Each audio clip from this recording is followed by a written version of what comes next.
நான் வெத்தலை கொடி வாங்கவே இல்லை. என் தங்கச்சி வீட்டிலேருந்து வெத்தலை செடி இருந்தது. அதுலேருந்து ஒரு கொடியை கொண்டு வந்து வச்சேன்.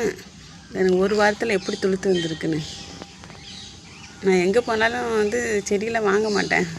போய் பறிச்சுட்டு வருவேன். கொடி இப்படி ஊனி வச்சோம்னா துளுத்துரும். இப்போ கனவு 2 வெத்தலை வந்திருக்கா. 2 வெத்தலை வந்திருக்கு. அதுக்கு வேறு எதுவும் போடல. சாதாரணமாக கொல்லையில் உள்ள மண்ணை வெட்டி தான் வச்சேன். அப்படியே ஏதாச்சும் அப்புறம் காய்கறி கழிவுகள் இருக்குல்ல, அதை கொண்டாந்து அப்படியே போட்டுருவேன். வெங்காயத்தோல், பூண்டு தோல் கொண்டாந்து போட்டு அப்படியே கொத்தி விட்டு உள்ளார வச்சு மண்ணை மூடிடுவேன். அவ்வளோதான். இந்த கத்திரிக்காய் கன்று அது ஒன்று கொல்லையில் முளைச்சிருந்தது, கொண்டாந்து வச்சேன். அங்கே தக்காளிலாம் போட்டது.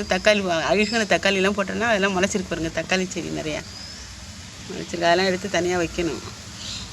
இது சந்தனமுல்லை செடியில் வந்து ஒரு இது இருக்குது, மணத்தக்காளி செடி.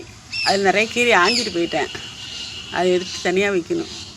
சந்தனமுல்லை கொஞ்சம் பெருசாக பண்ணதும் அப்படி கட் பண்ணி விட்டோம்னா தான் எல்லாம் அடர்த்தியாக வரும். அதை கட் பண்ணி விட்றப்ப நான் உங்கள்கிட்ட காமிக்கிறேன்.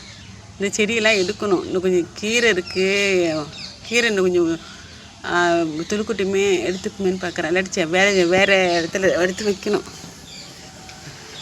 மணத்தக்காளியை வந்து வேறு இடத்துல எடுத்து வைக்கணும். மணத்தக்காளி ரொம்ப நல்லதில்லை. இது வந்து ரோஜா. இது நான் ஒரு வீட்டிலேருந்து எடுத்துகிட்டு தான் வந்தேன். கிளை கொண்டாந்து ஒலிச்சு வச்சேன், துளுத்துருச்சு. வெள்ளை. இது கொஞ்சம் பெருசாக போட்டு பூ பூக்கிறப்ப காமிக்கிறேன்.